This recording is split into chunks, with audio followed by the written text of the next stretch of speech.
The views and opinions expressed today on Black Focus Radio are not the views and opinions of the station, its management, or its advertisers. Now, let's get ready to focus on our issues, our solutions, using our voices on Black Focus Radio.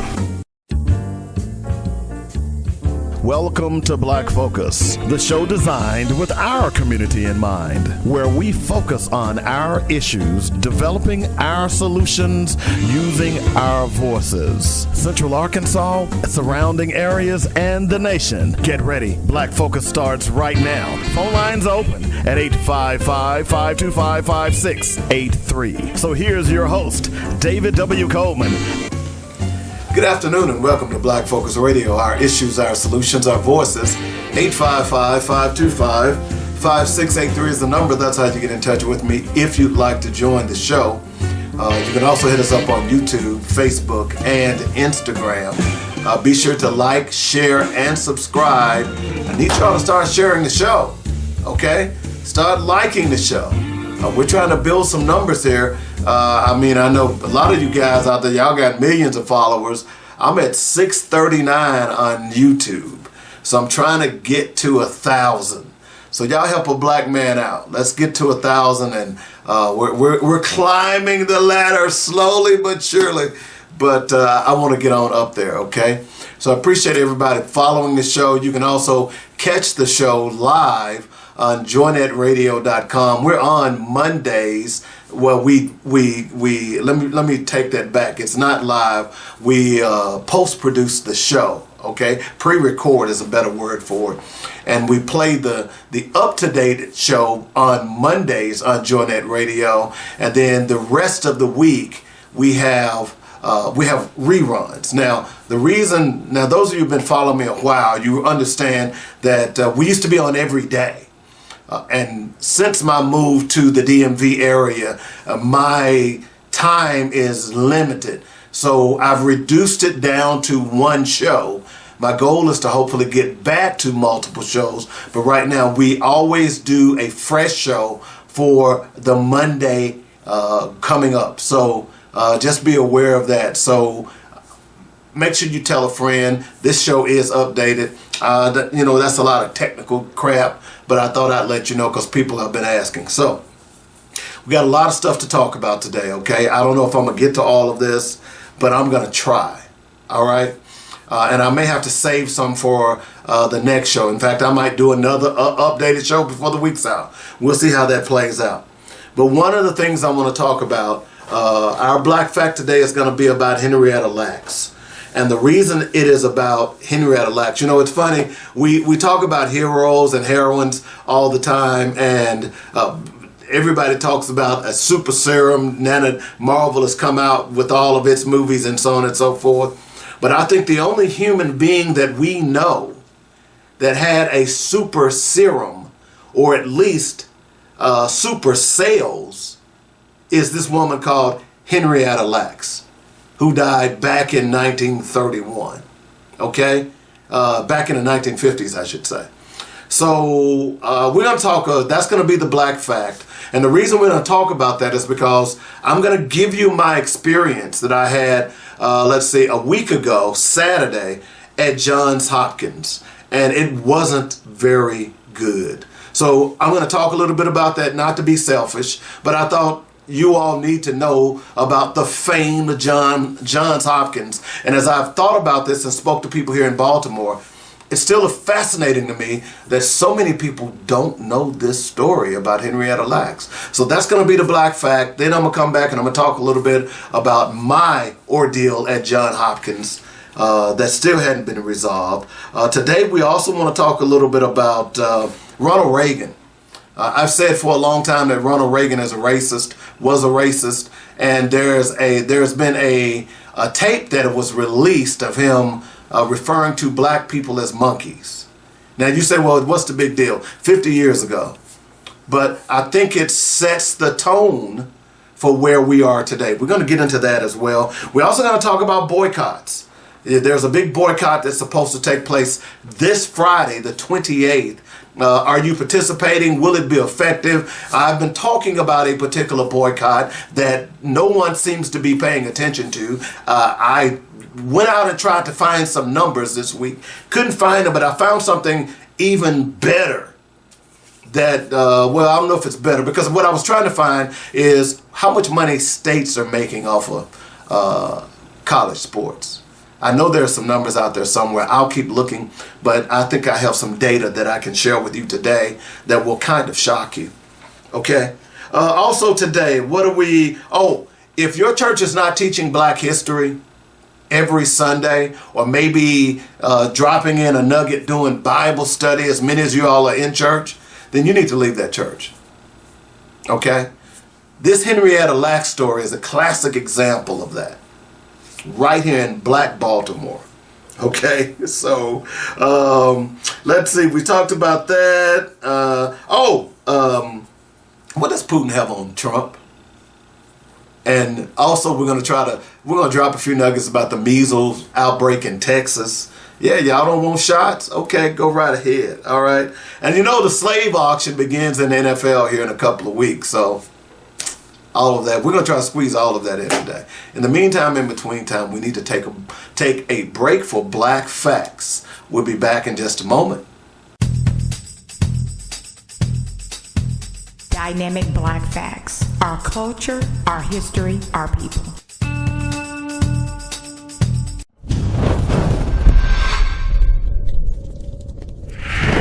HeLa cells stand as the most extensively utilized human cell line in biological research, and it was the reason for numerous groundbreaking medical advancements over nearly 7 decades. What if we told you that the story behind these cells is deeply connected with issues of racial inequality? HeLa, named after Henrietta Lacks, a poor Black woman who tragically passed away from cervical cancer at the young age of 31 in 1951.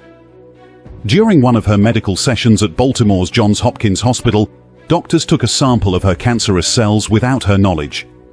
Henrietta's cancer showed an extraordinarily aggressive nature, with her cell samples doubling in size every 20 to 24 hours, a trait that is rarely seen in other cases.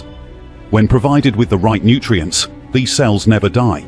In fact, they are still alive and multiplying to this day. Now, what makes this story sadder is neither Henrietta nor her family consented to the use of her cells, a step that wasn't commonly practiced or legally required back then, and still isn't in many cases today. Despite the enormous wealth generated by the biotech industry through the use of HeLa cells, Henrietta's descendants did not receive any financial compensation and were not even consulted about the various projects involving their ancestors' cells. 7 decades have already passed. What has happened since then? Before we answer that, join us as we take a deeper look into Henrietta's story, and let's find out how her cells saved millions, including you. Henrietta Lacks was born on August 1, 1920 in Roanoke, Virginia.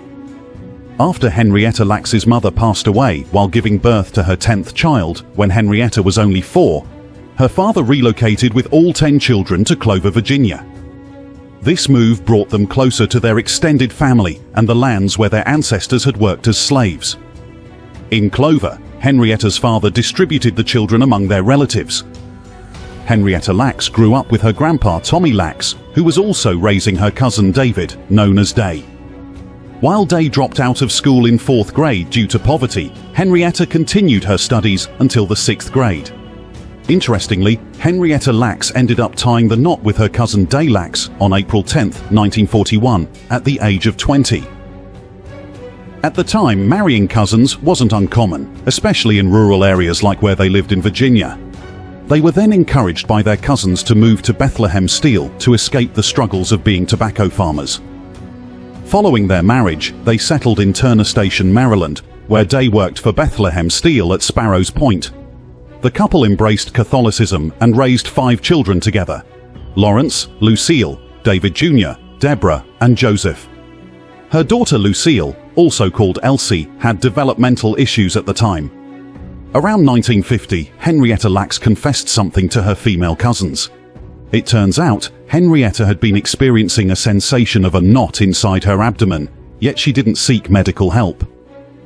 And just a week after sharing her discomfort, she became pregnant with her 5th child, Joseph. With Joseph on the way, caring for her daughter Elsie became too much for Lacks to manage alone. Doctors advised sending Elsie to the hospital for the Negro Insane, later renamed Crownsville State Hospital, in Crownsville, Maryland. In January 1951, Lacks, troubled by the persistent knot she felt inside her, along with unusual vaginal bleeding and a lingering lump on her cervix following childbirth, made the decision to seek medical help. Understanding the cervix as the lower part of the uterus connecting to the vagina, Lacks turned to the Johns Hopkins Hospital when she felt she had no other recourse. Racial segregation was more prevalent at the time. Johns Hopkins Hospital was one of the few hospitals that were willing to take care of black patients. The hospital has a public ward that caters to poor patients that cannot afford medical fees. Johns Hopkins Hospital, located in Baltimore, Maryland, is a world-renowned medical institution affiliated with Johns Hopkins University. In February 1951, a biopsy revealed the existence of a cervical tumor that had gone unnoticed by doctors during both her son's birth on September 19, 1950, and a subsequent checkup 6 weeks later. Dr. Howard Jones, a gynecologist at Johns Hopkins Hospital, performed the biopsy on Henrietta Lacks, and he said that he has never seen a tumor like that. Lacks chose to keep her diagnosis to herself. Whenever she needed to go to the hospital, she would tell her husband that she was going there only for her medication.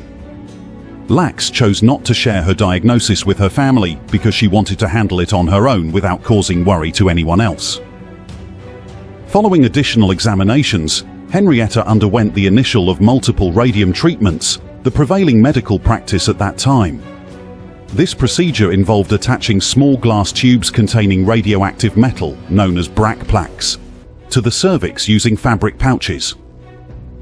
During the treatment, Dr. Jones, without the knowledge of his patient, collected 2 tissue samples, one from Henrietta's tumor and another from nearby healthy cervical tissue. These samples were sent to Dr. George Gay, pronounced as Gay, who is the head of tissue culture research at Johns Hopkins. Scientists all over the world attempted to grow cells in the lab using various methods.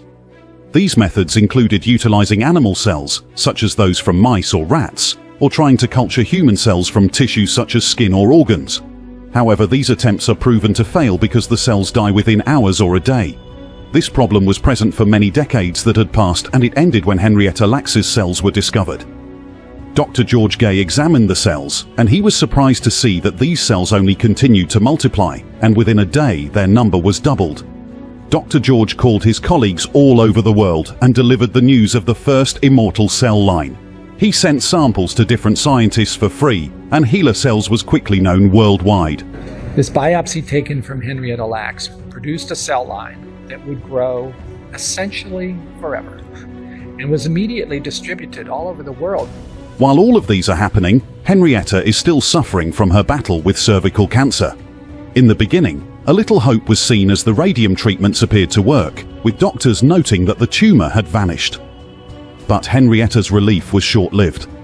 As therapy progressed, her condition worsened, her abdomen turning from soft brown to black as coal.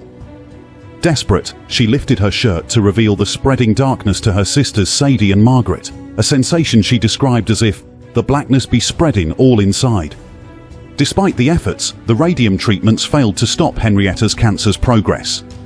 By the fall of 1951, her body was full with tumors, infesting her diaphragm, bladder, cervix, kidneys and lungs, tormenting her with excruciating pain. Her cries echoed through the halls of Johns Hopkins Hospital.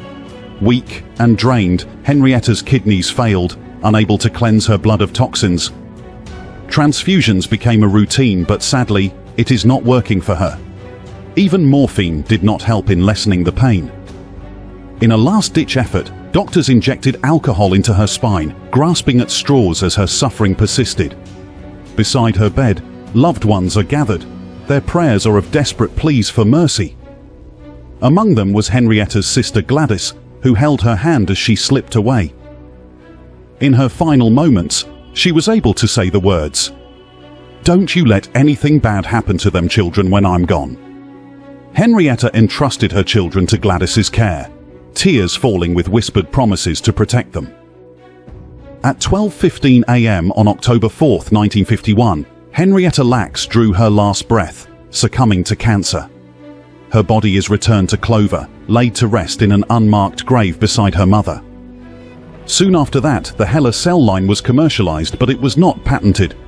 It was only a matter of time before people in the biomedical industry had already been making millions, but the family was not informed of the discovery, let alone the harvesting of her cells. It is indeed a shame considering all the contributions of HeLa's cell line to humanity. Throughout history, Henrietta's cells had been widely used in making various tests and developing cures for well-known diseases and medical conditions. It was used in developing effective vaccines. One major example is the polio vaccine. It was during the early 1950s that researchers discovered that they could cultivate significant quantities of the polio virus in HeLa cells. This breakthrough provided valuable knowledge on the virus's mechanisms of cell infection and disease development, ultimately contributing to the development of the polio vaccine, which was later released in the United States in 1955. The cells were also used in further understanding cancer. In 1985, scientists used the HeLa cells to uncover that human papillomavirus, HPV, the most prevalent sexually transmitted infection, can lead to cervical cancer. The primary researcher behind this breakthrough was later awarded the Nobel Prize for laying the foundation for the development of the HPV vaccine. Henrietta's cells were also used for the research of HIV and AIDS. In the late 1980s, scientists found that HIV, the virus responsible for AIDS, encounters difficulties in infecting HeLa cells.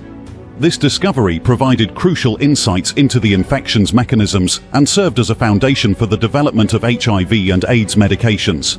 Salmonella, a bacterial strain responsible for causing over 1 million infections and more than 25,000 hospitalizations annually in the US, was studied in the 1970s using HeLa cells to understand its mechanisms of infection.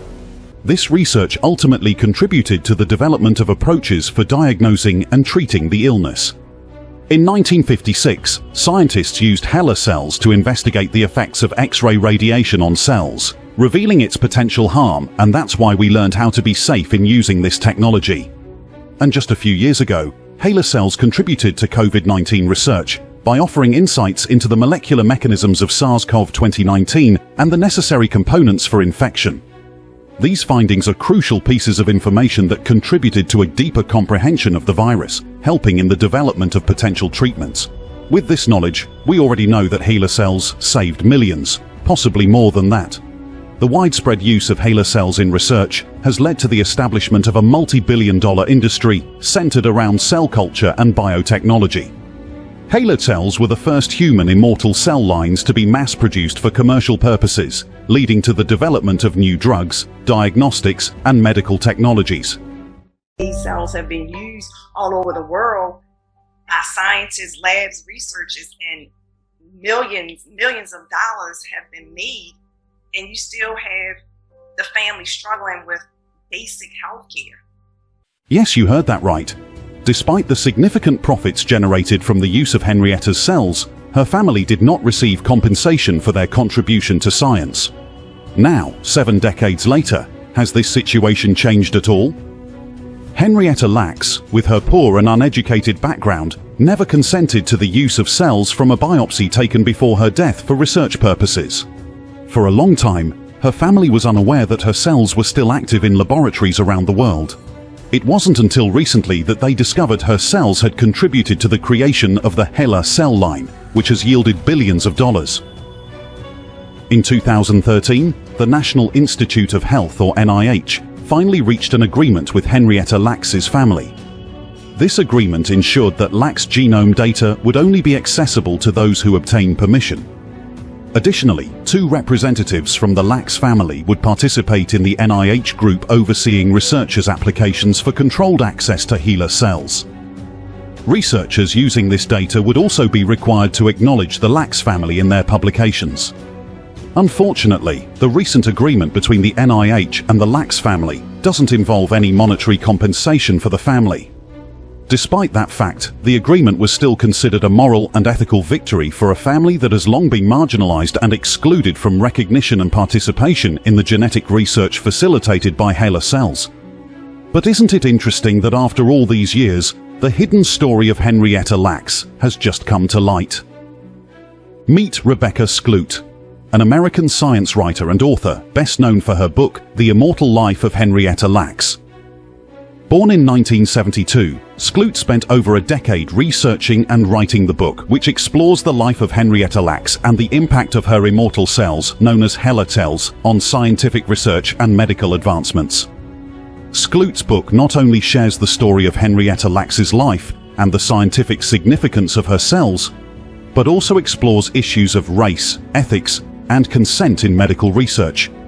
It became a bestseller and received widespread critical acclaim for its compelling storytelling and thought-provoking examination of ethical issues. Rebecca Skloot worked with Henrietta Lacks's daughter Deborah in uncovering the truth almost 6 decades later. As Deborah learned about these things, there's so much mixed emotion in it, because on the one hand, look at all this incredible stuff my mother did for science and for the world. That gave her a level of peace with her mother's death that she had wanted her entire life. At the same time, there was a lot of anger about the fact that everyone has benefited from these cells except her family. In addition to that, the Henrietta Lacks Foundation was also established by Rebecca Skloot to honor the legacy of Henrietta Lacks and to support her descendants. Its goal is to provide assistance to the Lacks family, particularly in areas such as healthcare and education. The foundation also seeks to promote ethical practices in biomedical research and to raise awareness about the contributions of Henrietta Lacks to science. Through fundraising efforts and partnerships with various organizations, the foundation works to address the needs of the Lacks family and to ensure that they receive recognition and support for Henrietta Lacks' important contribution to medical science. The foundation also advocates for informed consent and fair treatment of research participants, drawing attention to the ethical considerations surrounding the use of biological samples in scientific research. Because of the efforts of the foundation and the donations of the good-hearted people, Henrietta Lacks' family was able to support the education of Henrietta's younger descendants. Looking back at the life of Henrietta Lacks, it was truly a sad story. It is a story about race, science, and medicine. If we really think about it, so much of the history of science and medicine was built with the use of black people without their knowledge and permission, which is why it's important to take a moment to appreciate and reflect on the life of Henrietta Lacks. She might not even know it, but her cells helped save millions from experiencing the same pain she experienced. Thank you for staying until the end of the video. If you like this content, please subscribe and turn on notifications so you don't miss any future uploads. Don't forget to like, comment, and share. We look forward to seeing you in the next video. When I do speaking engagements, people come up to me and they say, I had children because of your grandmother. That's a heartwarming feeling when, your grandmother has died, but yet she's still providing life. So for her to know that she is saving and impacting so many lives, she would be smiling from ear to ear. That beautiful smile, that beautiful Henrietta smile, it'll light up a room. Keep listening to Black Focus Radio for more dynamic Black facts, our culture, our history, our people on joynetradio.com.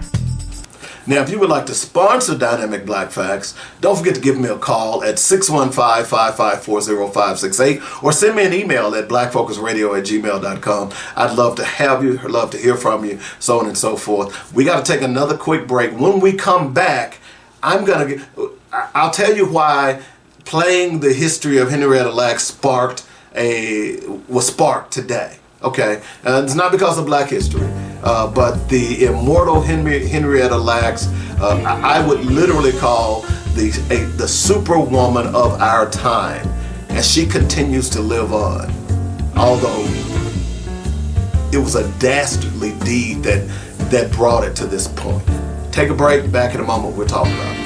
Hi, I'm David W. Coleman, host of Black Focus Radio and the weekly sports magazine. We here at joinetradio.com would like to thank you for all the love and support you've given us. Our goal is to keep you inspired and informed daily with quality programming from gospel music, news, talk, and sports. Log on to joinetradio.com for the program lineup, and while there, be sure to make a donation. Then download our app and carry us anywhere in the world. Please continue to spread the word about joinetradio.com. And if you are an entrepreneur or have an upcoming event or you'd like to start a show, let the professional writers and producers here at joinetradio.com help you get the word out. Call me at 615-554-0568 for more details. In the meantime, stay informed and inspired daily right here on joinetradio.com. All right, welcome back to Black Focus Radio. Our issues, our solutions, our voices. 855-525-5683 is the number. That's how you get in touch with me if you'd like to join the show. I hope you learned something about Henrietta Lacks. I mean, it is a fascinating yet dastardly story. This young woman went to Johns Hopkins here in Baltimore, Maryland, because she had cervical cancer. They literally stole her cells and were fascinated because she had some uniqueness to her cells. I guarantee you that you have benefited from the cells of Henrietta Lacks. The first time that scientists could actually grow human cells outside of the body, and it was because of her uniqueness. Now, Johns Hopkins stole those cells and sent them all around the world, and people benefited all around the world except her family. Okay? And they just settled out of court a couple of weeks ago. So, about a year and a half, 2 years ago, I should say. And it's a fascinating story. Now, here's what prompted me to play that black fact. A week ago last Saturday, I needed to go to the emergency room. Okay? I was having some problems. I'll just be honest with you. I was having some heart problems. I'm 63 years old. I'll be 64 in May.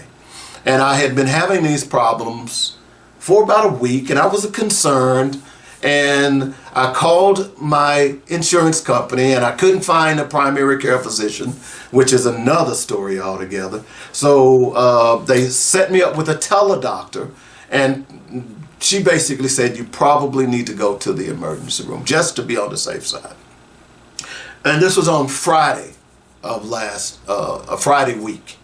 So I agreed. I was planning to go anyway. So I didn't know which hospital to go to.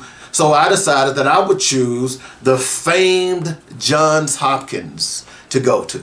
All right. I've done some things at Johns Hopkins since I've been here. I've been on the campus. I said I'll go to the hospital. Certainly. And at the time, I wasn't even thinking about Henrietta Lacks. I was thinking about my heart. So I ended up going to Johns Hopkins on Saturday. I arrived about 6:45 Saturday week. Okay. I got there. They triaged me. Apparently, I wasn't. Oh, and they did an EKG. Even to this date, I don't even know the results of the EKG, but apparently it wasn't bad enough where they needed to take me back. So they went and set me back out in the waiting room, which it's ER. I understand, you're not going to get seen immediately. I've worked in an ER, so I certainly understand all the machinations that go on behind the scenes that most people don't. So 3 hours elapsed, and I'm still sitting. In the meantime, there were people in there, and you could hear, although I went prepared because I took my phone, I took my iPad, I took my chargers, everything that I thought I would need, because I knew I'd be sitting for a while. 3 hours elapsed, and I could hear other people talking about how long they had been waiting. Okay? I kid you not. All right. And I noticed that the security in Johns Hopkins was harassing people who were sleeping. I subsequently learned that some of those people that they were harassing had been there for hours. And when I say hours, I mean like the day before. Remember, I got there at 6:45 that Saturday morning. There were people who had been in Johns Hopkins emergency room for, in fact, one lady had been there since 3 p.m. on Friday. Now, it was about 10:45 Saturday morning. I sat for another 3 hours. This made 6 hours. This young lady still had not been seen. Well, she was an older lady. She still had not been seen. In the midst of all of that madness, there was a fight that broke out in the ER with security and a patient because the patient was so upset that they refused to see him. Yeah. And I'm sitting there and I'm watching. He's throwing chairs and everything. And the lady who had been there for 3 hours, since 3 p.m. the day on Friday, was saying, I don't blame him. She said, if I could fight, I'd fight too. Okay? This was the 6 hour stint. Okay? Yeah, I'm beginning to get a little annoyed as well. But in the meantime, security is still harassing people and telling them they can't sleep in the ER, even though they had been there all night. One man was sitting beside me and he was having heart palpitations and they wouldn't take him at all. The lady who had been there since 3 p.m. Friday, it's now, 10:45, it's down almost 2 o'clock. She finally gets up, and as you sit there, you figure out how to get back to the ER in certain places. You just basically had to wave your hand, which is amazing to me. I would think that you would at least have to, put the card on the door so it would open, but just go back and wave your hand. And so this young lady gets up and walks back and waves her hand and goes back in the room. And I'm sitting right at the door purposely so I can see. She goes back in the room and she's back there for a while. In the meantime, I didn't tell you that after the first 3 hours, David Coleman, I'm thinking, yes, we need to check your vitals. They take me back to the triage area again, give me another EKG, by the way, and send me back out to the waiting room. I was out there about 15 more minutes and then another call. David Coleman, registration. I get up and I have to go to the desk where you register to go in. She says, I need your insurance card. And I'm saying, I'm just curious, why didn't y'all get the insurance card when I first registered? And instead of having me to sit here 6 hours before you decided to get it. Well, 3 hours at that time. Oh, well, this is just our process, yada, yada, yada, yada. She took my card, and on my card I have a sticker, and you get the group number, you get all that stuff, and the sticker was set right below that stuff. She pulled my sticker off.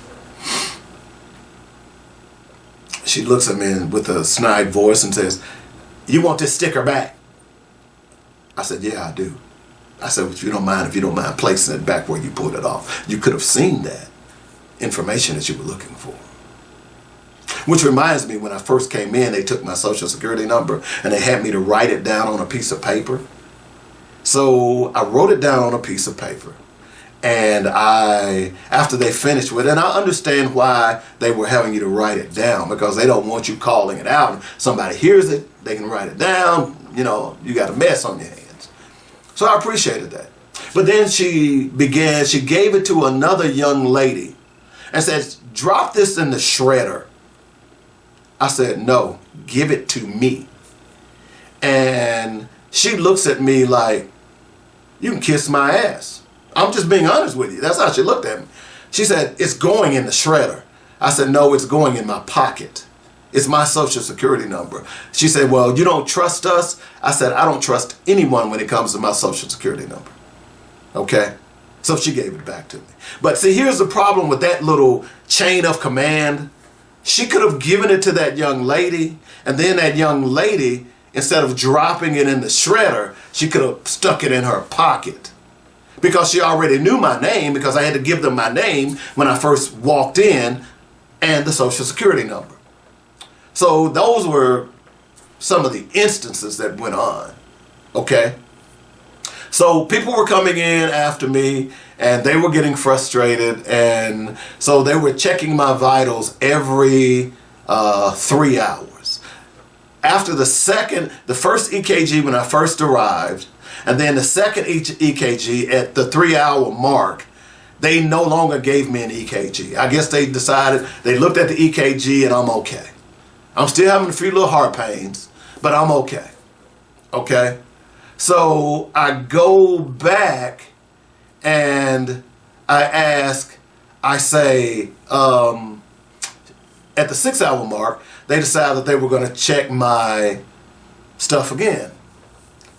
And I asked the young lady, she was a CNA, and I'm being polite and everything. I said, let me ask you a question. No, I'm sorry. I go back the second time and I asked the young lady, I said, you've taken my EKG, you've taken my blood twice. I said, I came in here with a particular problem that you are not testing. They tested it the first time. But the second time I went back, they didn't test it. I said, I'm a little confused. I don't know why you're giving me an EKG and taking my blood if you're not testing my blood for what I came in here for that's causing me to have the heart problems or the heart pains. Well, I'm just a triage nurse, yada, yada. Then while I'm back there the second time, I see some ER doctor, and I'm thinking that this is an ER doctor. This is at the 6-hour mark, and I'm thinking, yeah, I'm getting ready. And you know what? He basically triaged me again and sent me back out to the waiting room.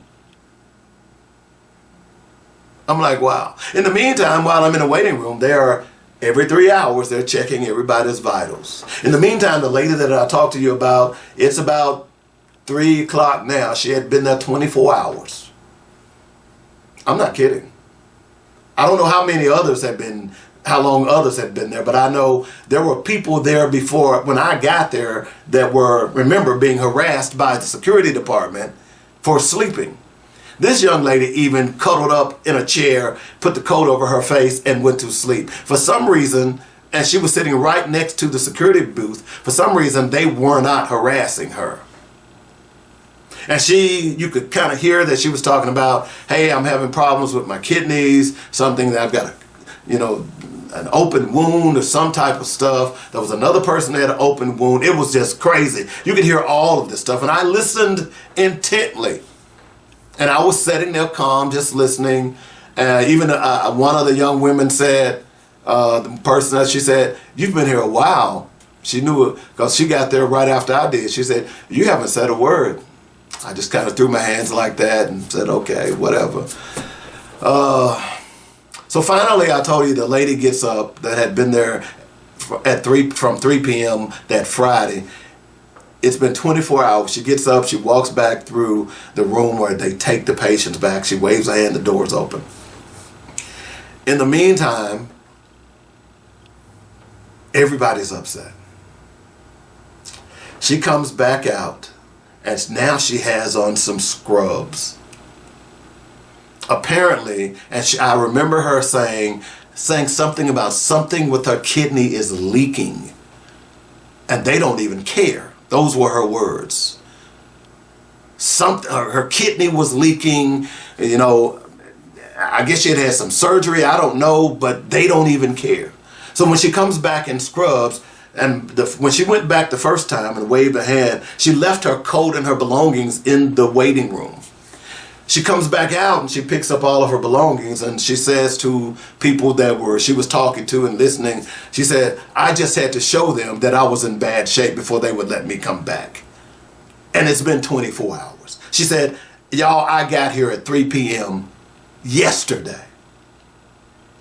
I'm not kidding you, folks. 3 p.m. yesterday. All right? So when she comes back, she goes back. Now, 3 more hours elapsed. I'm at the 9-hour phase now. I'm really getting perturbed. 9 hours in the ER. I then go up to the front desk and I say, hey, do y'all validate patients? No, we do not. So now I'm really paranoid because I don't know how much money because I parked in the parking garage for Johns Hopkins and I don't know how much money I'm accumulating. And then one person heard me ask, she said, I think they cap it at a certain amount. Do you know how much? No, I don't, but I think they cap it. Okay, I said, okay, but I'm still a little perturbed that I'm sitting here for 9 hours. I've got to pay parking and I'm a patient at Johns Hopkins. 10 hours elapsed. And by this time, there are multiple people raising hell about not being seen. Multiple people, white and black. Finally, the head nurse comes out. And I stop them. And at the 9 o'clock hour, they want to check my vitals again.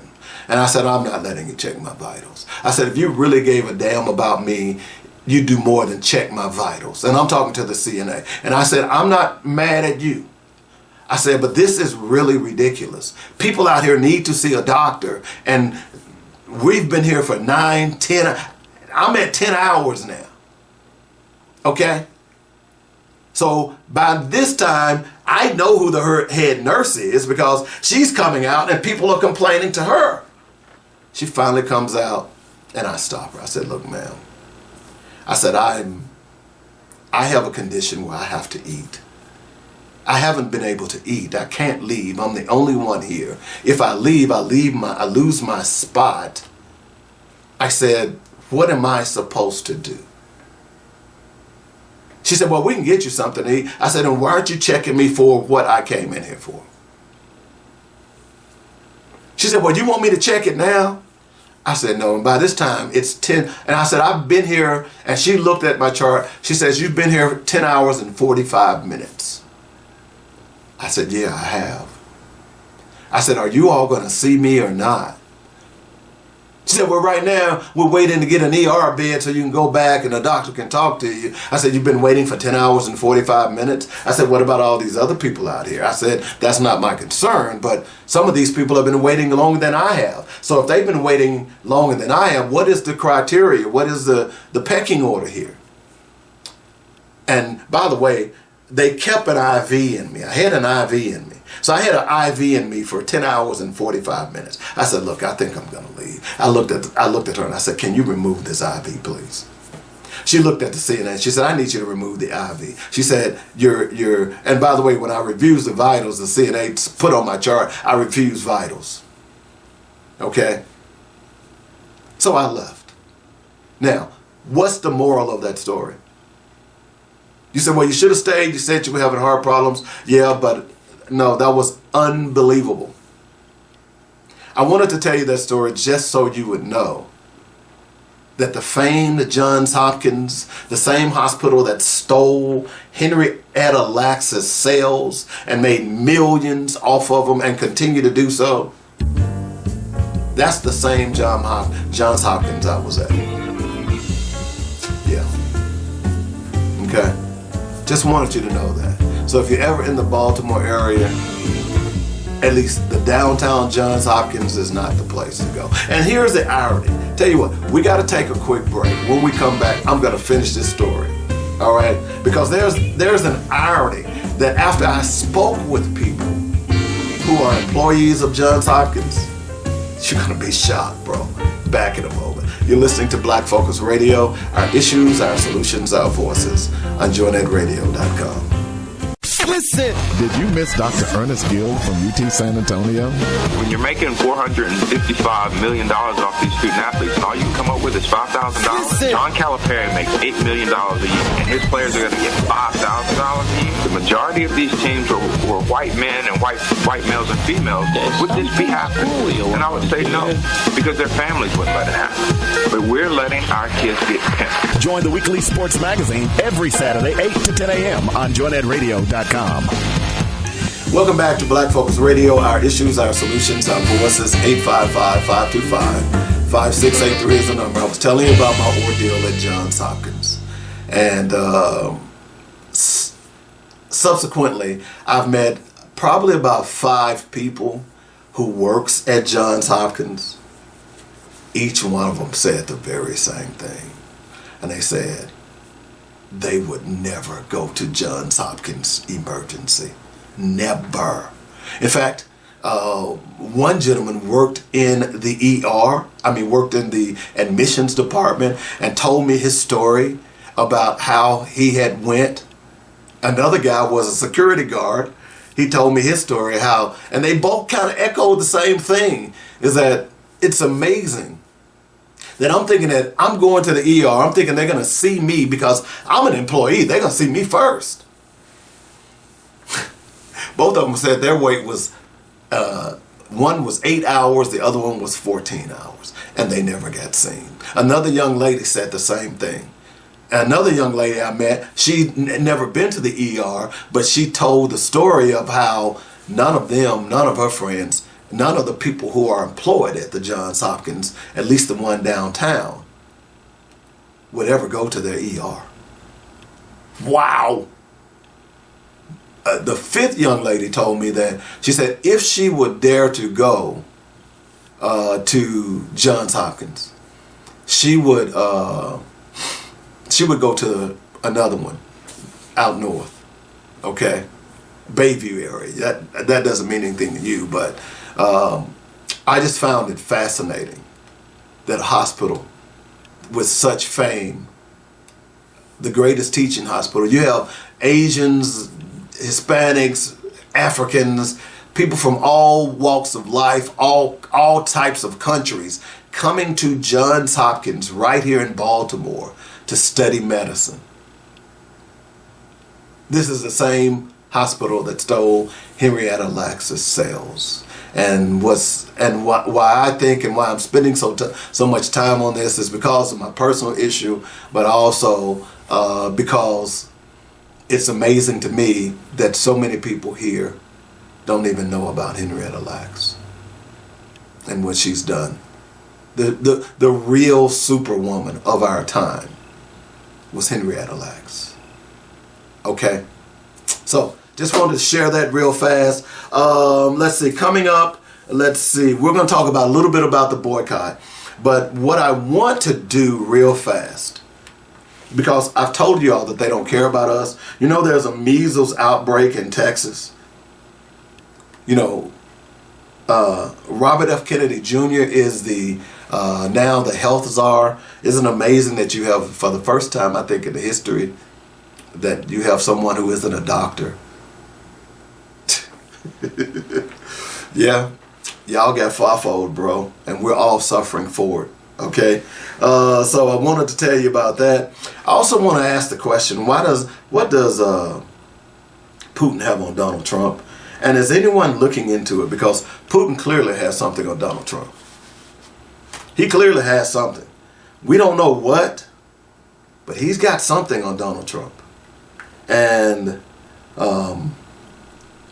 I'm here now. Look at it. My daughter is losing her job thanks to Doge. Voted Trump 3 times. My daughter is a hard-working, excellent worker for the Manistee National Forest. She doesn't work for DEI. She runs the office. I'm pissed. Yeah, whatever.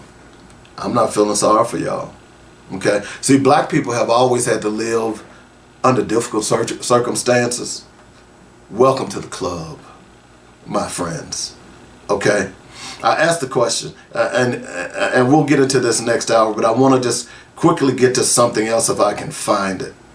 Okay? I hope I can find it. Let's see. Because I want to talk a little bit about Ronald Reagan. And you know what? I don't see it. Oh, here it is. Oh, yes. Let me, and I'm going to have to turn up the volume.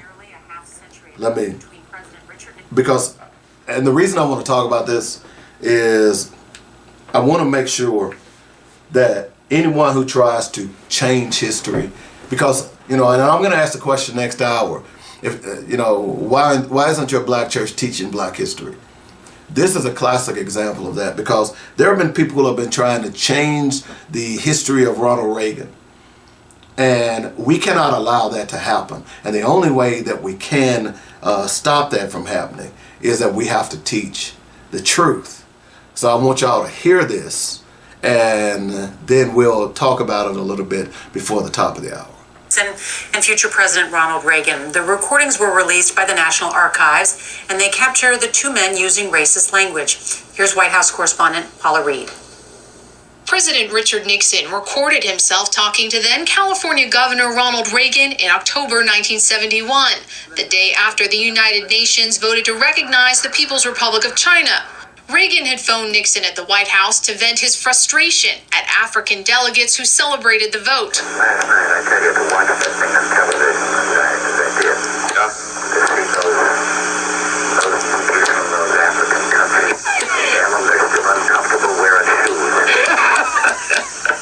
The Ronald Reagan President Foundation said today, if he said that 50 years ago, he shouldn't have, and he would be the first person to apologize. After talking with Reagan, all right, y'all get that? So, 1971, African nations applauded the fact that China was being recognized by the United Nations. Ronald Reagan called Richard Nixon, who was then the president. This was pre-Watergate, and basically, and I'm paraphrasing, said, "Hey, it made him sick to his stomach to see those monkeys from African nations applauding." I remember people saying Reagan wasn't a racist. This is just coming out 50 years since. There's a reason why I'm telling you this. It's because, see, Ronald Reagan is the same person who engineered the crack epidemic in the black community. Yeah, this is some black history. You say, what? Yeah, do yourself a favor and go back and research Arms to the Contras, where the United States government and the CIA was shipping, they had a war in Nicaragua, and they were shipping arms to the Contras illegally because Congress had said that was illegal. It was a proxy war that the Republican Party and Ronald Reagan was trying to accomplish. Yeah, the name Oliver North might be familiar to you. Oliver North is a person, or the lieutenant general who was over this mission. They were literally flying planes through the CIA to Nicaragua, loading it up with cocaine, and flying planes with arms so that the Nicaraguan Contras could have weapons to fight Manuel Noriega, okay, who was the president of Nicaragua, because he was getting basically in bed with Cuba. Hello? So Ronald Reagan and Oliver North decided that they would ship arms illegally to Nicaraguan Contras. And those CIA planes were being flown back to the Americas full of cocaine. Gary Webb, by the way, who was the reporter for the San Jose Mercury News, you might want to go look that up. He reported all of this and was found dead, allegedly by 2 gunshots to the head. He shot himself in the head once, and then he shot himself in the head again. Let that sink in. So Ronald Reagan is the one that was behind this. Okay, not Webb's murder, I'm not saying that. But though cocaine. What happened with the cocaine? It began to be distributed throughout the United States. That guy Freeway Rick Ross, not the rapper, but the real one, who is now going around trying to be exonerated or a mercy tour, that I've always said that he doesn't deserve to be anything but in jail because of all the babies that he helped kill, all the relatives. Everybody that had a problem with crack cocaine, had a relative, a friend, know someone who got hooked on crack. Freeway Rick Ross was responsible for the distribution. He created that network for the CIA. Ronald Reagan was responsible because he's the one that decided to ship that crap into America. So from this point on, we knew Ronald Racist was a racist. Those of us who were living during that time period.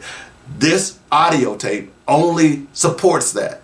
But even more so, the epidemic of crack cocaine. So when you hear Joe Scarborough or any other, and oh, by the way, we could talk about some of the things he did in his campaign too, or any other Republican tout the virtues of Ronald Reagan, just remember that he was just as racist as they come. Just wanted you to know that. We'll take a break. Back in a moment. When we come back, let's see. We're going to talk a little bit about this boycott that's supposed to be happening on the 28th and see if you're going to support it. And we're also going to talk a little bit, we're going to throw some numbers at you too.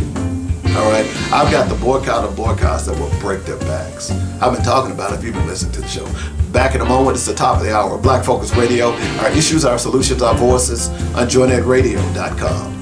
Hi, I'm David W. Coleman, host of Black Focus Radio and the weekly sports magazine. We here at joynetradio.com would like to thank you for all the love and support you've given us. Our goal is to keep you inspired and informed daily with quality programming from gospel music, news, talk, and sports. Log on to joynetradio.com for the program lineup, and while there, be sure to make a donation. Then download our app and carry us anywhere in the world. Please continue to spread the word about joynetradio.com. And if you are an entrepreneur or have an upcoming event or you'd like to start a show, let the professional writers and producers here at joynetradio.com help you get the word out. Call me at 615-554-0568 for more details. In the meantime, stay informed and inspired daily right here on joynetradio.com.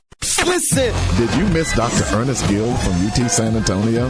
When you're making $455 million off these student athletes and all you can come up with is $5,000, John Calipari makes $8 million a year, and his players are going to get $5,000 a year. The majority of these teams were white men and white males and females. Would this be happening? And I would say no, because their families wouldn't let it happen. But we're letting our kids get pimped. Join the weekly sports magazine every Saturday, 8 to 10 a.m. on joynetradio.com. Hi, I'm David W. Coleman, host of Black Focus Radio and the weekly sports magazine. We here at joynetradio.com would like to thank you for all the love and support you've given us. Our goal is to keep you inspired and informed daily with quality programming from gospel music, news, talk, and sports. Log on to joynetradio.com for the program lineup, and while there, be sure to make a donation. Then download our app and carry us anywhere in the world. Please continue to spread the word about joynetradio.com. And if you are an entrepreneur or have an upcoming event or you'd like to start a show, let the professional writers and producers here at joynetradio.com help you get the word out. Call me at 615-554-0568 for more details. In the meantime, stay informed and inspired daily right here on joynetradio.com. Listen! Did you miss Dr. Ernest Gill from UT San Antonio? When you're making $455 million off these student athletes and all you can come up with is $5,000, John Calipari makes $8 million a year, and his players are going to get $5,000 a year. The majority of these teams were white men and white males and females. Would this be happening? And I would say no, because their families wouldn't let it happen. But we're letting our kids get pimped. Join the weekly sports magazine every Saturday, 8 to 10 a.m. on joynetradio.com. The views and opinions expressed today on Black Focus Radio are not the views and opinions of the station, its management, or its advertisers. Now, let's get ready to focus on our issues, our solutions, using our voices on Black Focus Radio. Welcome to Black Focus, the show designed with our community in mind, where we focus on our issues, developing our solutions, using our voices. Central Arkansas, surrounding areas, and the nation. Get ready. Black Focus starts right now. Phone lines open at 855-525-5683. So here's your host, David W. Coleman. All right, welcome back to the second hour of Black Focus Radio. Our issues, our solutions, our voices. 855-525-5683 is the number. That's how you get in touch with me if you'd like to join the show. We talked a lot last hour about just a little black history of Ronald Reagan. There's more to come on that later on. Henrietta Lacks kind of dominated the whole hour. You need to go out and check that out. Go check out her story. She has a fantastic story. She really does. The only real superwoman that we know of. Okay? And when I say real, yeah, every one of us has benefited from Henrietta Lacks. Every one of us. Okay? This hour, we're going to talk about the boycotts that's going to take place. And I'm going to talk, this entire hour is called What We Must Do. Remember we always try to use the last segment to do what we must do. But the last couple of shows, I've had a whole show about what we must do. Now this is an hour. So, of course, we know now that we have a lot of racist people in America, that not much has changed. You know, I remember people saying after President Obama was elected that we're living in a post-racial society, and I kind of like, okay, yeah. And I remember then people calling me a pessimist, calling me negative. It's changed, man. How is it that Obama could be elected president and all those white people voted for Obama? And then the Tea Party rose. Remember that? And then even the white media tried to pretend like the Tea Party wasn't racist, although they're hanging Obama in effigy and making him look like a monkey on posters and so on and so forth. And then here comes Donald Trump, you know, who challenges this man's birth certificate, saying that he wasn't born in America and he shouldn't be president and this, that, and the other, and yada yada yada. Y'all remember that? And y'all were saying, oh, we live in a post-racial society. And the news media was eating up Donald Trump, and he basically didn't have to run a campaign because every time he called Morning Joe and the local and the national news stations, they would put him on, wouldn't even charge him. Morning Joe and Joe Scarborough and Nika Brzezinski was cheering him on, loving on Donald. Yeah, y'all, post-racial society. That's what they were saying. We're in a post-racial society. So now that he's been elected a second time, and he's removing all of black people, qualified black people, he's claiming that every black person that ever got a position was a nigger. In other words, I mean DEI. If you hadn't figured out by now, DEI is a substitution for the word nigger. He just removed 4-star general. Pete Hegseth is the head of the Department of Defense. He was on Fox News. He just the removal of the 4-star general, the Joint Chiefs of Staff. He put a guy in place that basically said that he would kill for Donald Trump. I'm not exaggerating, that's the truth. So, a lot of black people voted for Donald Trump. Y'all remember that? I know, y'all. A lot of y'all did.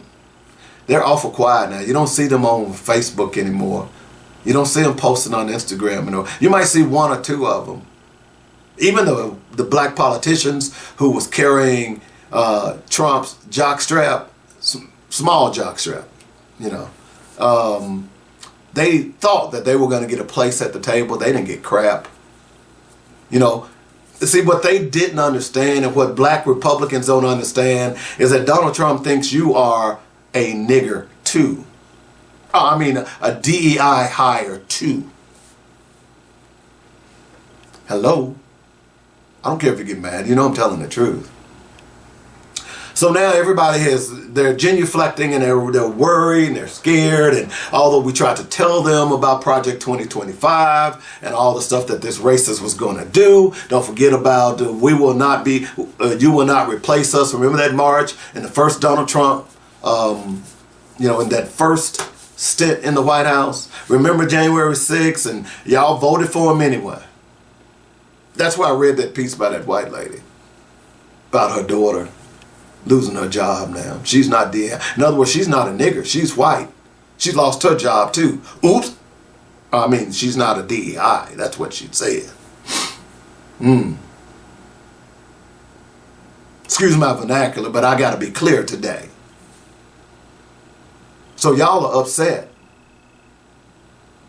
So everybody's trying to figure out, what should we do? What can we do? How do we do this? What can we to stop Donald Trump? Well, number one, the first thing you need to do is vote. Now, that's coming up at the midterm election because, see, Donald Trump has all of these Republicans who are drinking his water, hook, line, and sinker. I know that's a mixed metaphor, but you get the point. Okay? So the first thing you need to do is go register to vote and get ready to vote those Republicans out of their offices. Go ahead. Don't be afraid. That's the first thing you need to do. But one of the things that people are doing, they're organizing. We've talked a little bit about how Target lost $15.7 billion. Yesterday I was watching a video of a young man who works for Target that was posted on social media. And he was walking through Target. And there wasn't, I forgot where this Target was. But there wasn't a soul in there, and he was commenting. He was agape. He was saying, and I'm paraphrasing, "Oh my God, there's not a soul in this Target." Wow. And the reason I know he worked for him because he said, I might lose my job. They might send me home early. Yeah. So apparently people are not shopping at certain Targets. That's great. You lose $15.8 billion. And then, of course, this week the stock market was down 800 points. Eggs are still inflating. And now black people have been organizing as well. And they are planning a boycott of Amazon, Target, Walmart, and the like. By the way, Walmart is suffering numbers as well. All because they have decided to capitulate to Donald Trump and get rid of hiring people of merit, not just white people. Because the whole point of diversity, equity, and inclusion was to make sure that you are looking into those areas that you normally or traditionally didn't to hire people who are qualified. As a matter of fact, here in Maryland, here in Baltimore, there was a yearly convention where the top black engineers come to meet different corporations, including the Army, the Armed Services. Donald Trump has canceled that now. The Armed Services will not be involved in hiring or at least showing up at this Black Engineers Convention here in Baltimore. They're serious. It's time for us to get serious. And it's time for, you say Donald Trump is drastic. He's taking drastic measures. That old saying, sometimes you got to get dirty to fight a dirty fighter. Okay?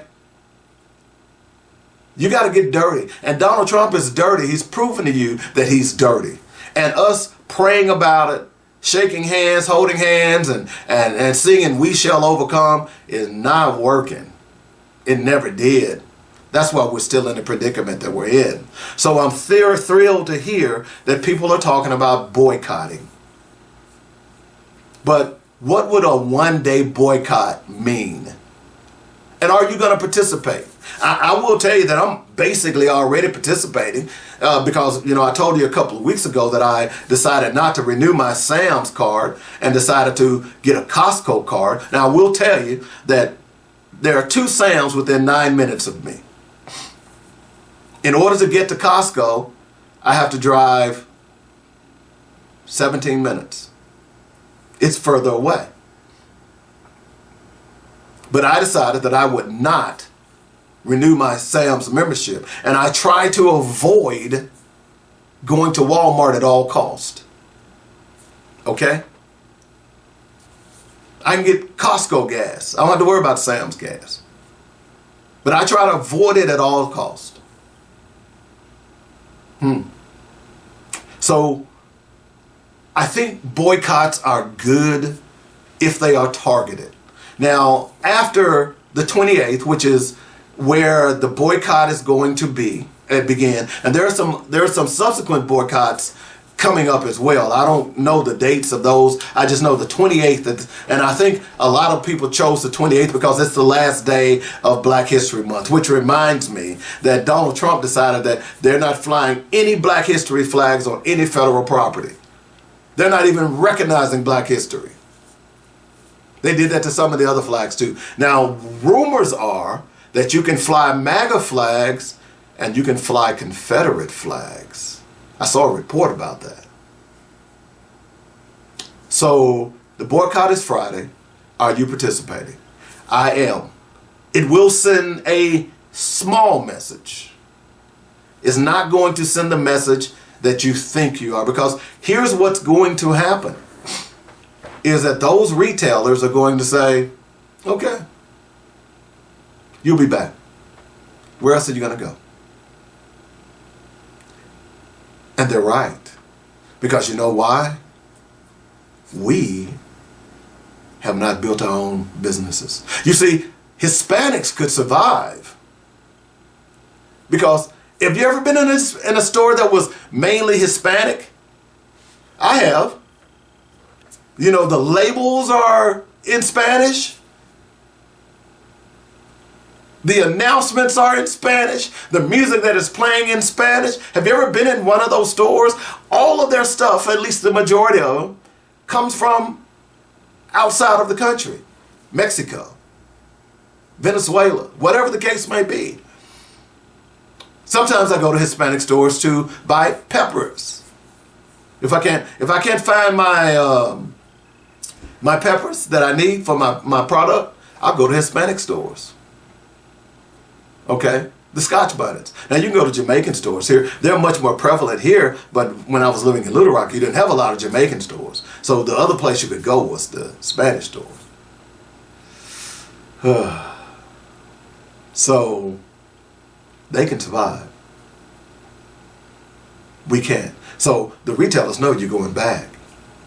So after the 28th, you're going to pound your chest and say, yeah, I didn't shop at either one of them. Da, da, da, da, da, da. Okay. I'm proud of you. I try not to shop at them right now. It's been that way for a while. Just like I told you, I didn't watch the Super Bowl because I'm still boycotting basically because of Colin Kaepernick. But what now? Are you going to participate? And then after the 28th, what are you going to do? You going to go back? Oh, honey, we need to go to Walmart because, they got them so-and-so, so-and-so, so-and-so. Yeah, I know. It's tough. It's going to be tough. But, if we pooled our resources, we wouldn't be in this predicament. I'm forgotten the name of the African country who decided that, a lot of the minerals that they need to make computers comes from one of these African countries, and he decided that it's no longer going to be free.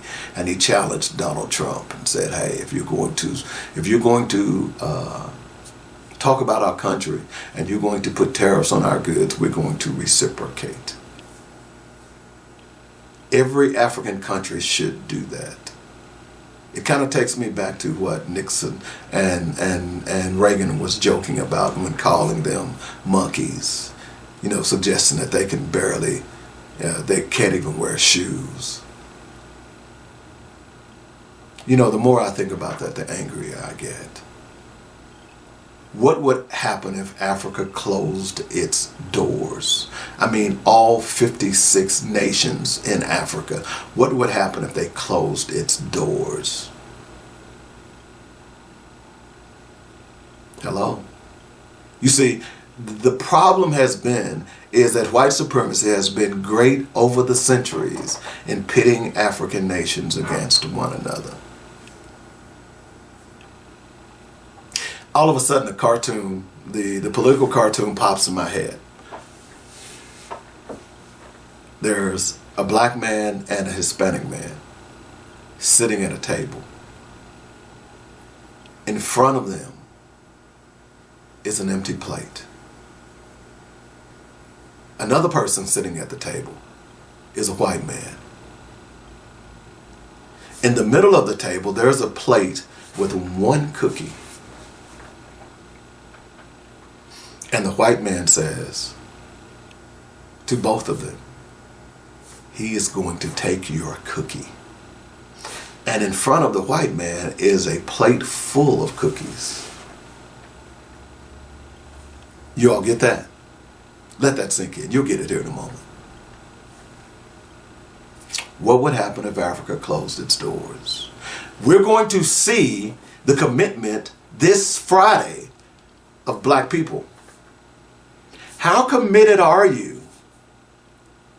I'm curious. How committed are you to stand for your race?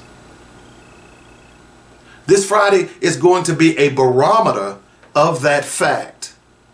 And white businesses know that you have no courage as black people. Because if you did, you would be building your own community stores.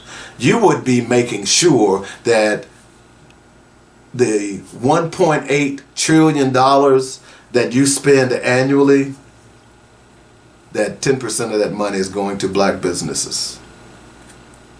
That's about less than 10%. But you would make sure that, look, you tithe, you give 10%. Why can't you give 10% to black businesses? All these people who have been talking about boycott the last week, I haven't gotten one sale from a black person. I'm just saying. Now, you might think I'm making this personal. Well, I am. Because I'm a black business just like everybody else. And you might say, well, Dave, you don't have a product that nobody wants. Oh, really? How do you know that? You haven't tried it. At least you could try it. My product is inexpensive. But what about all the other black businesses who is not getting any benefit from your boycotts? I'm just asking for a friend. So, white people know you have no courage. And they know you have nowhere to go. And until we as black people decide that we have had enough of their BS, then they're going to continue. The only thing that they understand is money. Their God is money. And unfortunately, it has thus become our God as well. Think about all the progress that black people made when they had no money. The reason you can sit and go to a store or a restaurant or go to the same bathroom or drink out of the same water fountain or you go to an integrated school is because black people, at that time, they had no money.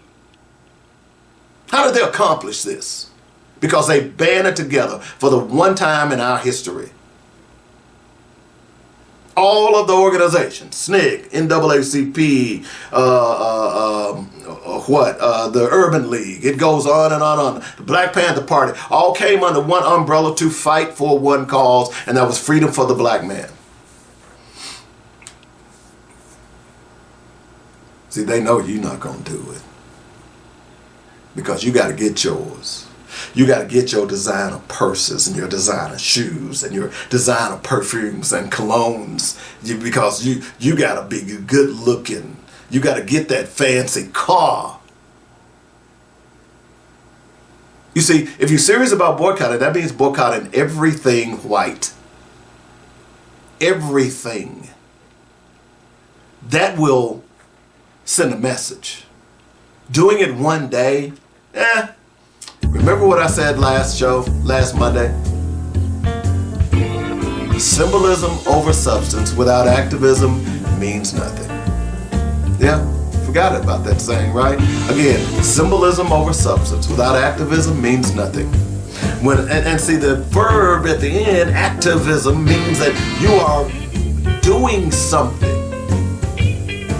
You are not shopping at black businesses. You're not supporting white supremacist countries. You're not supporting those companies who decided to kill their diversity, equity, inclusion programs. You're not. But you are. And they know you'll be back because you're a sucker. They know that. They got you by the gonads. And they're squeezing. And pretty soon, you're gonna give in. And that's sad, because they know this. We'll take a break. When we come back, I wanna throw some numbers at you about the money. And I'll tell you how I came up with this chart. And I didn't realize it was so up to date, but I came up with this chart. And I'm still gonna look for specifics on what, and I'll tell you all that here in a moment. Let's go ahead and take our first break of the hour. It's called What We Must Do This Hour. You're listening to Black Focus Radio, our issues, our solutions, our voices, on joynetradio.com. Bake it, grill it, smoke it. Oh yeah, at RearBrub.com. Holman's Dynamic Pepper Juice is lighting fires around the country. It's the new product from RearBrub.com. Use it on meats and vegetables. Add it to your gumbos and greens for an extra punch. Made with all natural ingredients, Coleman's Dynamic Pepper Juice will enhance the flavors of your favorite recipes. Order today on RearBrub.com. And while there, be sure to check out some of our other great products. It's developed with love and care using the best all-natural ingredients with no GMOs or preservatives. From snacks to seasonings, Coleman's Dynamic Products has something for everyone. Bake it, grill it, smoke it. Oh yeah, at RearBrub.com.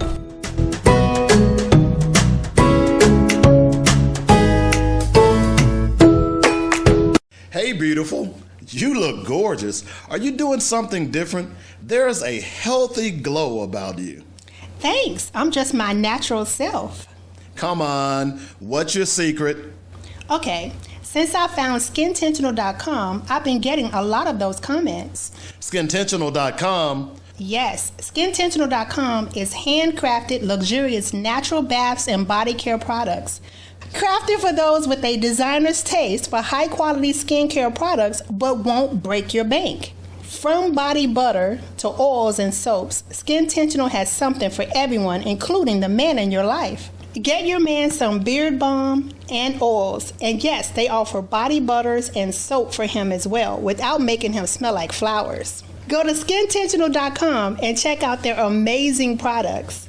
They believe self-care should be an intentional and joyous experience for all. SkinTentional.com. Pigskin, check. Round ball, check. Hard ball, check. Hockey puck, check. Burning rubber, check. We got it all on the weekly sports page with David Coleman. What else do you need? Did I say food? Can't have sports without food. What kind of show is this again? A sports show.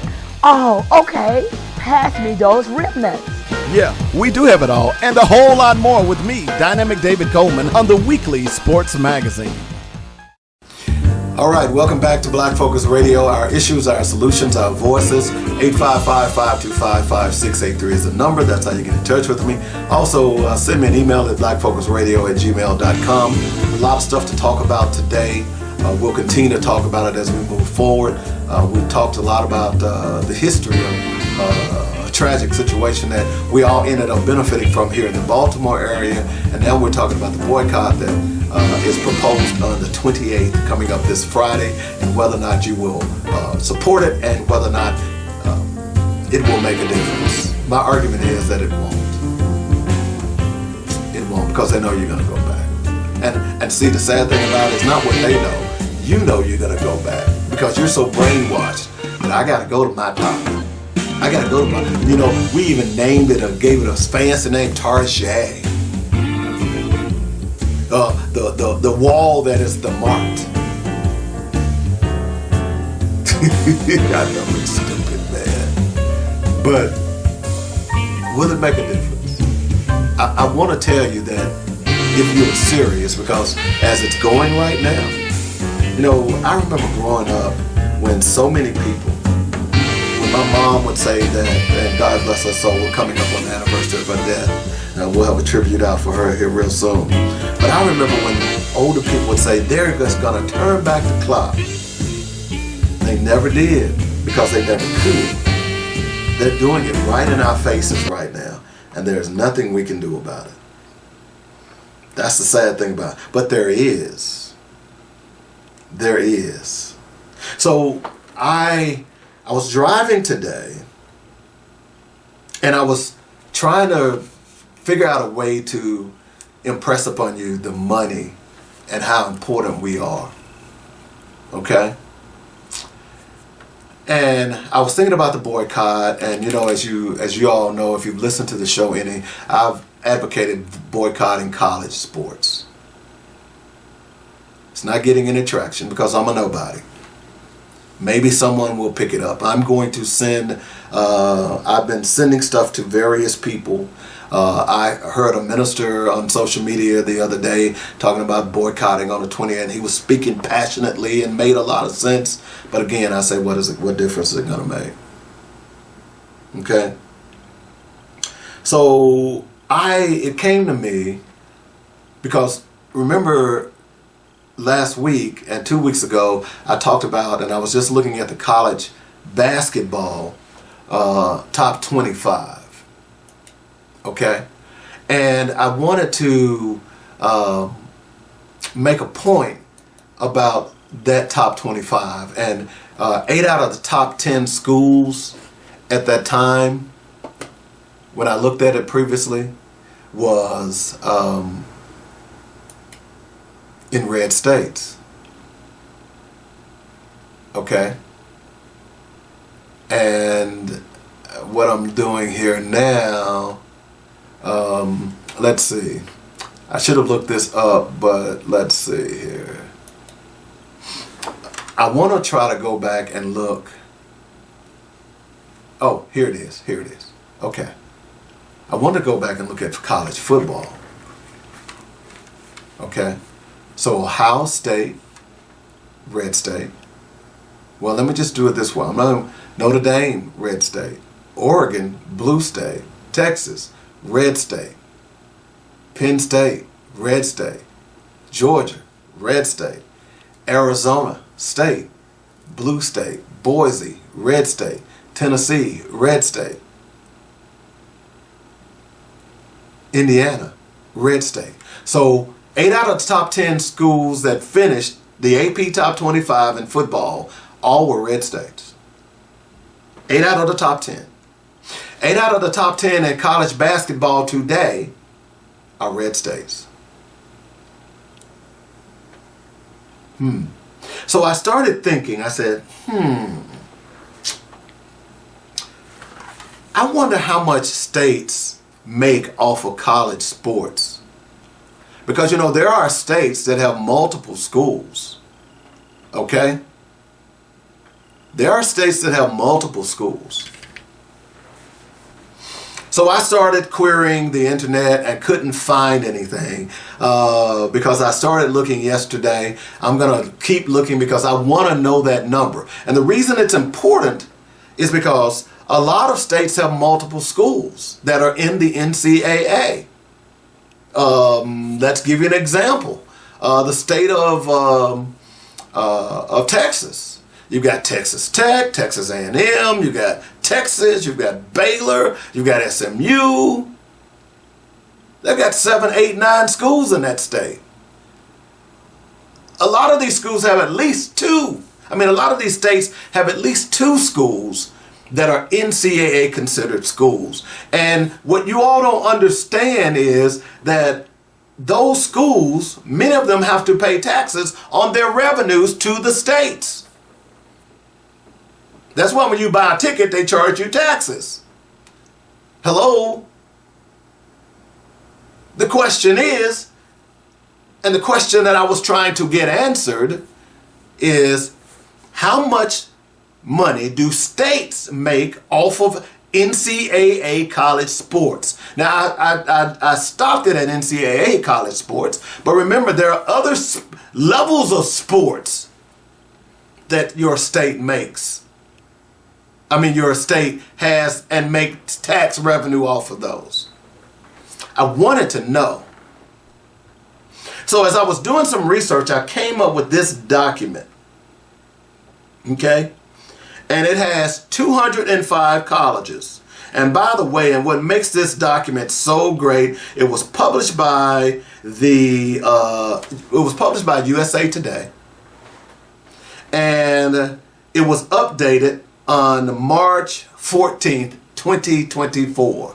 A little more than a year ago. Okay?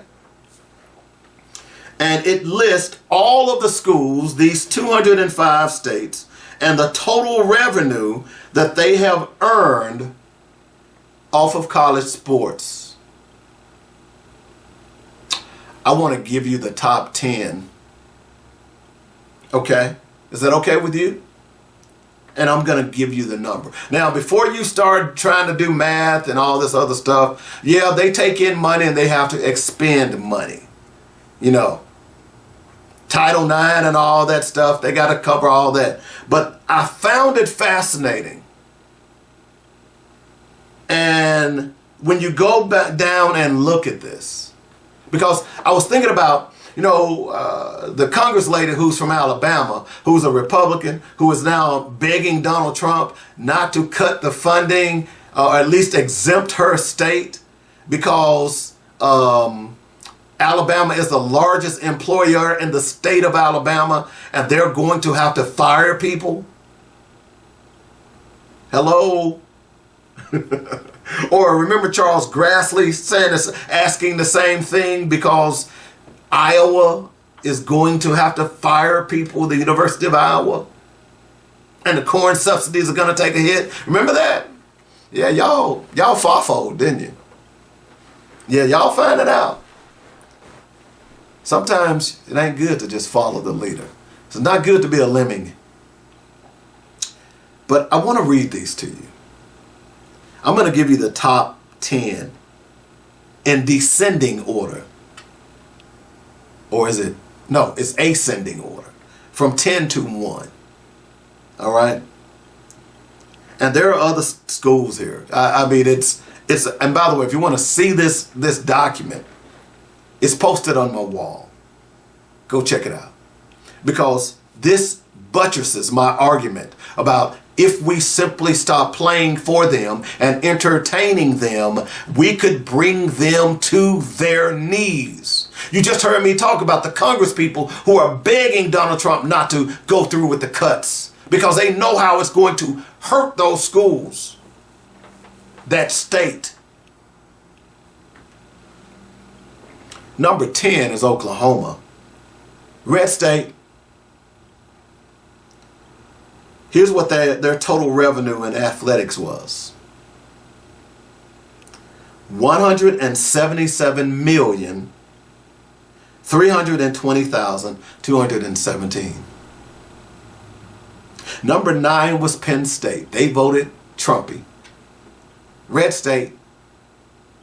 448.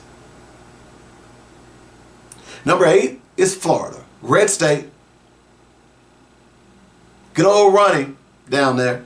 190,417,139. These are just the colleges. Okay? Red state. Did I say that? Number 7 is Texas A&M. 193,139,619. Red state. Number 6 is LSU. 199,309,382. Red state. Number 5 is Georgia. 203,048,000 $210,556. Red state. Number 4 is Michigan. $210,642,287. That's a blue state. Number 3 is Alabama. $214,365,357. All right. Number 2 is Texas. The eyes of Texas is upon us. I hear people moving to Texas. What you moving to Texas for if you black? Hell, idiots. Anyway, in Texas, 239,290,648. Woohoo! Go Texas. And if you follow sports, you probably know who the number 1 person is, number 1 school is. And that's Ohio State. By the way, Texas, red state. Alabama, red state. Ohio State, 251,615,345. Red state. Now, I can break this down even further because you know what's generating most of that money, right? I would say 80% of that money is being generated by college football and college basketball, who 70% of the players are black. Or let's say 65% are black. It may be, I want to get close, even if it's 60%, but I think it's more around 65%. I'll look that up in a break.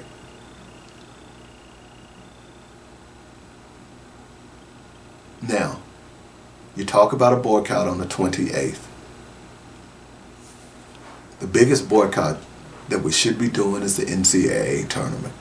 By the way, I think the latest contract is $1.4, $1.5 billion for college football, and they're getting ready to expand it, and it's $1.6 billion for college basketball, just the tournament.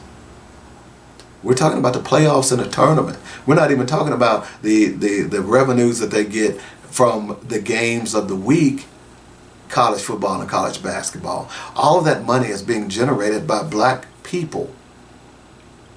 The same black people that they don't even want you to coach. They will let you run up and down the field or the court. But do yourself a favor and go out and look how many black head football coaches are in the NCAA, and look how many black head basketball coaches are in the NCAA. And then when they get them, they're the last to be hired and the first to be fired. We even see that in the NFL. But I'm not talking about the NFL. I'm simply talking about college sports. $1.5 trillion we generate. $1 billion or more for both of those revenue sports. And I just gave you a list of the top 10. And you can go out and pick your school and just do yourself a favor. If I go from 10 to 20, check this out. I'm Auburn, red state. Michigan State, blue state. Indiana, red state. Virginia, red state. Florida State, red state. Kentucky, red state. Clemson, red state. Tennessee, red state. Oregon, blue state. Arkansas, red state. That's the top 20. Hello? That's the top 20. And only 3 schools out of the top 20 are blue states. Let me pull my bib up so you can see my eyeballs. Are y'all paying attention? Are you? You see, I said last hour is the God of white people is money. I remember back in the day, in the 70s when the oil prices crashed and the stock market crashed, there were white people literally jumping out of windows because they had lost a fortune. Black people said, oh, Hey, we're not investing in the stock market anyway. Hey, we gonna keep on living. We did. Their God is money. Without money, they're nothing. Look at Elon Musk. He's the most powerful man in the world because he's the richest man in the world. Who is he without his money? He's a piece of crap. Same with Donald Trump. Same with all these billionaires that many of you all believe that was going to help you. I've been telling y'all for years that millionaires and billionaires don't give a damn about y'all. Okay? Even our black ones. Because remember the ones who got rich on the rap scene? They turned their backs on you. Then you Snoop. Then you Lil Wayne. All y'all. Then you Nelly. Then you Oprah. Okay? Rich people don't care about y'all. So you keep voting them in office thinking that they do when they really don't. They don't. So 3 schools out of the top 20 revenue generating schools are in red states. And the majority of the people, or at least the athletes, are black. Hello? And I'm thinking just males. Are we talking females too? Now I know there are more females playing college basketball. I mean white females. The ratio is probably equal, 50-50. But you stack that on the ratio of black males playing college sports and the black females, it's still white athletes pale in comparison to the money that they're generating. You don't have to be a rocket scientist to figure that out. So why aren't we talking about boycotting the NCAA? Why aren't we telling our kids, I need you to take a year off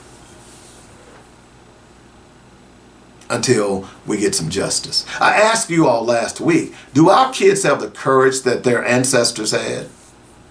Do they have the courage that my generation had and the generation before me? Do they have that courage? I'm sitting here thinking of the Deacons of Defense. You know, that there was a NFL football team, I think it was the Rams at one point, that was called the Deacons of Defense. Or maybe it was Deacon Jones was called the Deacon of Defense. And you know who they were, right? The KKK was scared of them. Because quite often, in many southern cities, when the KKK would come and raid these cities, many of the Deacons of Defense were World War II veterans who were not going to play. The KKK rarely ran up against those guys. Rarely. So, I'm just asking the question here. I'd like an answer, if you don't mind. I'd like someone to say, hey, Dave, you make a lot of sense here. Do they have the courage of the Deacons of Defense? Do they have the courage of SNCC? Do they have the courage of the Black Panthers? Do they have the courage of the Urban League or the NAACP? Or just people in general who decided that when they were going to... Look, everybody talking about we got to make some plans. How are we going to help people if look, here's one thing that you got to understand. When the bus boycott happened, black people just made do. It wasn't no elaborate plans. Yeah, people had carpools and stuff like that and started coming together to try to help one another to get back and forth to work. But many of those people walked. They came together under one umbrella. Our ancestors, my generation, the generation before me, to decide that, hey, my kids are not going to grow up like this. Do your children today have the courage of our ancestors? I graduated from Little Rock Central. I know Ernest Green personally. I went to school with Thelma Mothershed's sister. Fascinating story that I never realized that Thelma, I didn't put 2 and 2 together with Thelma Mothershed and Karen Mothershed until I was in the 6th grade in Miss Mansker's language arts class, when Mrs. Mansker, who was black, was teaching us black history. And their Karen Mothershed, whom I had known since kindergarten, sat right across from me, and we're watching the story of the Little Rock Nine, and I see Thelma Mothershed, and she looks just like Karen. And my little analytical mind started clicking. And I looked at Karen. And I said, and I swear, I remember it from that day to this one. I pointed at her. I said, that's your sister. And she smiled and said, yeah. I didn't realize it until I was in the 6th grade that I've known this woman all her life, and her sister sacrificed so much to integrate Little Rock Central, along with 8 other people. Wow, that's my brush with history as a kid. And they all grew up in my neighborhood. Daisy Bates around the corner on Marshall. Minnie Jean Tricky Brown. All of us. Unbelievable. All that planning was going on. It wasn't until I became more aware is why my mom moved into that neighborhood. Because when we first moved in, we were the first black family. The question I have for you today is, do the current generation have the courage of our ancestors? We got to take a break. I'll let you ponder just a moment. It's called Black Focus Radio, our issues, our solutions, our forces, on joynetradio.com.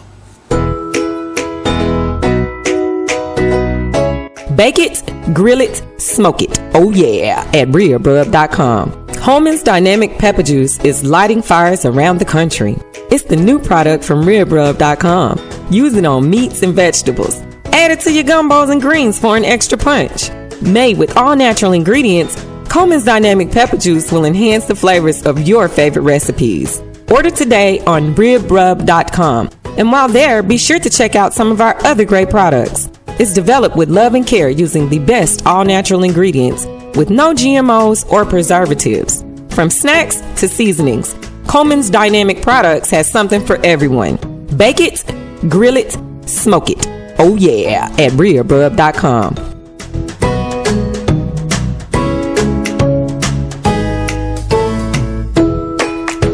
Hey, beautiful. You look gorgeous. Are you doing something different? There's a healthy glow about you. Thanks. I'm just my natural self. Come on. What's your secret? Okay. Since I found SkinTentional.com, I've been getting a lot of those comments. SkinTentional.com? Yes. SkinTentional.com is handcrafted, luxurious natural baths and body care products. Crafted for those with a designer's taste for high-quality skincare products but won't break your bank. From body butter to oils and soaps, SkinTentional has something for everyone, including the man in your life. Get your man some beard balm and oils, and yes, they offer body butters and soap for him as well, without making him smell like flowers. Go to SkinTentional.com and check out their amazing products. They believe self-care should be an intentional and joyous experience for all. SkinTentional.com.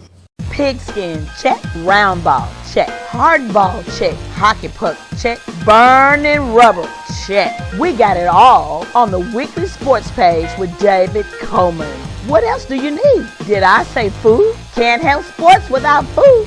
What kind of show is this again? A sports show. Oh, okay. Pass me those rib nuts. Yeah, we do have it all, and a whole lot more with me, Dynamic David Coleman, on the weekly sports magazine. All right, welcome back to Black Focus Radio. Our issues, our solutions, our voices. 855-525-5683 is the number. That's how you get in touch with me if you'd like to join me. Don't forget to support our sponsors, ribrub.com and joinetradio.com. If you want to sponsor this show, you can certainly sponsor it as well. Just call me up. Say, hey, I want to sponsor the show. You're doing good work. And be sure to like, share, and subscribe. I'm trying to get people, go out to YouTube because Facebook is tripping on my show. You know, I don't know what's going on, but hey, you can hear it on YouTube and check it out. We're trying to get 1,000 followers on YouTube. So y'all help me out, okay? If you have not subscribed or become a follower on YouTube, I believe I'm at 639, okay? I'm at 639. All right. So go out and subscribe, and I might have some prizes for you. Okay. I'm not gonna say when and where, but there are certain milestones that if I meet, I'm going to send you a dynamic gift box. How about that? All right. Okay. So before we wrap up the show, let me finish what we're talking about because I've been talking about this a lot. As I said earlier, and just paraphrasing, a lot of people are upset about what's going on right now in this government, and especially how they are targeting black people, and they are targeting them openly. They're basically saying, our federal government is basically saying, if you're black, you're fired. Okay? I would argue that if Donald Trump could fire all the black people in the military, he would do so. He would do so. So how do you combat that? I've been saying off and on throughout this show that the God of white people is money. You've heard me talk about this before, that we are worshiping the gods of a beaten enemy. All right? And when I say we, I mean black people. Because remember last segment I was talking about, we didn't have nothing during the 40s and the 50s, but we came together under one umbrella to fight for a just cause. And because we did that, many of you today are able to enjoy the fruits of that labor. But now the fields are about to be barren. So what we've got to do is go back and replant those seeds. That's very important. Okay? So when I say worshiping the gods of a beaten enemy, although white people professed to be Christian, but we know based on their actions, they're far from being Christian or what that Bible that they like to tote around and speak from. Because remember, it was white churches who helped carry Donald Trump to office. You know, many black churches have left the Southern Baptist Convention, which is a white organization, because of its roots in racism and its continued racism. Worshiping the gods of a beaten enemy. What do I mean by that? When you talk about the Bible, when you talk about the exodus of the children of Israel, that's what I'm talking about. You see, Pharaoh had held them under his thumb for centuries. And they finally got a deliverer who was Moses. And they marched in the wilderness for 40 years, and they became frustrated, and many people thought Moses was not who he said he was. And according to the story in the Bible, I'm not preaching to you, many of you already know it, they get out in the wilderness, and the first thing they do is, instead of waiting on God to deliver them, they decided that they were going to look back. Okay? It's kind of like Lot's wife. When God delivered Lot and the Christians out of Sodom and Gomorrah and told them, leave and don't look back, Lot's wife looked back and was turned to a pillar of stone, according to the Bible. All right? So these people who left Moses was on the mount receiving the 10 Commandments, although they were handed down to Moses, but they were also they were handed down to, they were taken from the principles of Mott, the 47 negative confessions. They decided to look back, and they gathered all their gold, and they built a golden calf, the same calf that Pharaoh had made them worship, where they could only worship their Christianity in darkness, in secret. When Moses came down on the mount and saw that they had forsaken the true God, Moses decided that if you're not going to live by the commandments, you are going to die by them. And he smited many of them who died that day. They died because they were worshiping the God of a beaten enemy. They had just beaten Pharaoh. They had marched through the wilderness. The Red Sea had parted and the army was drowned. Pharaoh was left with nothing. Ramses.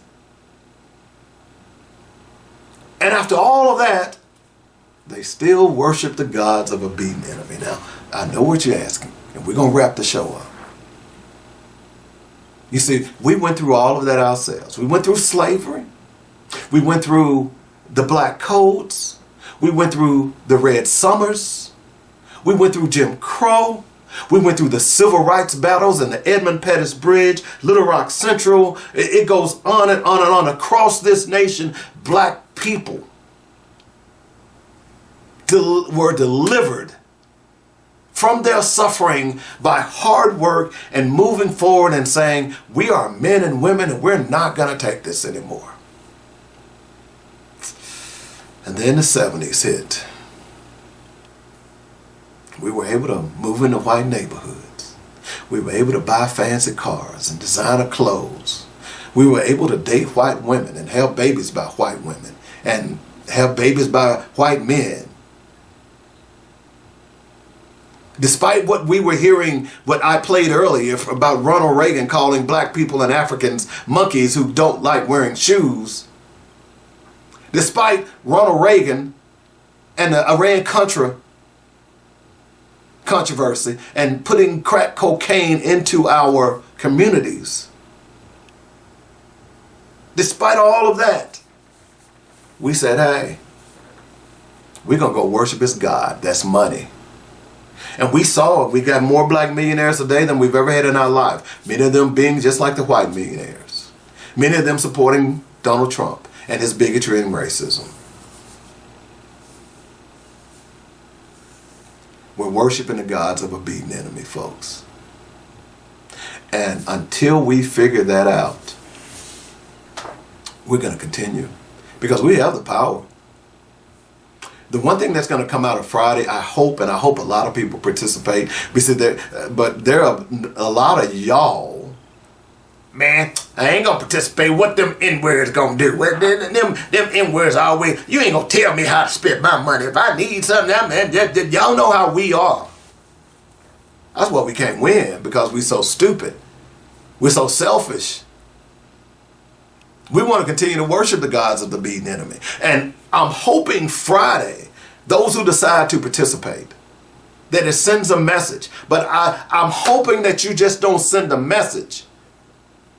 You need to write a paragraph. You need to write a thesis. You need to write a book by continuing the boycott. And if you really want to break their backs, college sports is where it is. Think about it. You don't agree with them. We're going to wrap up here in a moment.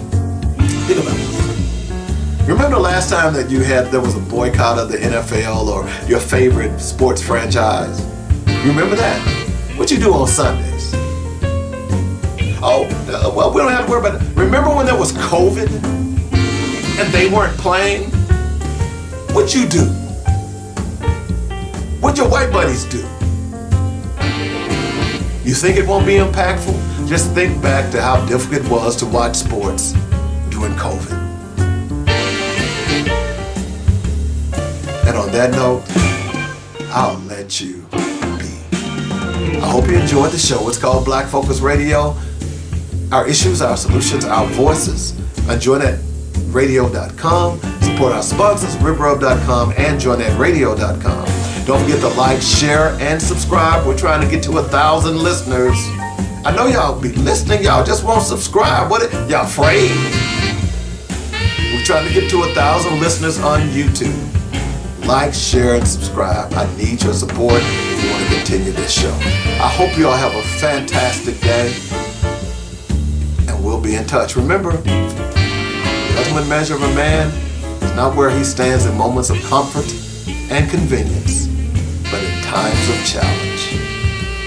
This is our challenge. What are you going to do? See you.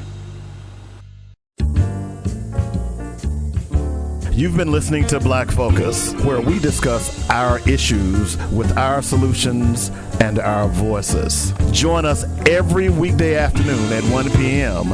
on JoinNetRadio.com.